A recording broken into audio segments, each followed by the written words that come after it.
হলো বাংলাদেশের পুলিশ। আপনি হেলমেট ছাড়া থাকবেন, আপনাকে ধরবে, মামলা দিবে। তারা হেলমেট ছাড়া সারা দুনিয়া ঘুরে বেড়াবে, কিন্তু কোনো সমস্যা হবে না। এ হলো বাংলাদেশের পুলিশের অবস্থা। এটা হচ্ছে উত্তর আবদুল্লাপুর। এ হচ্ছে উত্তরা আবদুল্লাপুর। এটা হচ্ছে পুলিশ বক্স, যে তারা যাচ্ছে।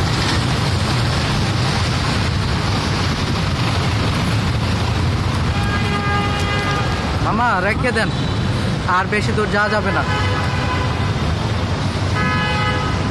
কত ভাড়া? 30 ভাড়া 30 টাকা। ও, সামনেরটা পুলিশ, দ্বিতীয়টা পুলিশ না, এর জন্য জিজ্ঞাসা করতেছে। কারণ আমার ক্যামেরা দেখে উনি জিজ্ঞাসা করতেছে।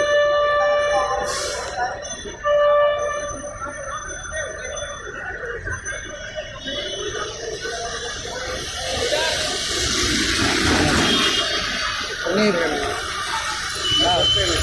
10 টাকা দেন, 10 টাকা তো আমার কাছে নাই।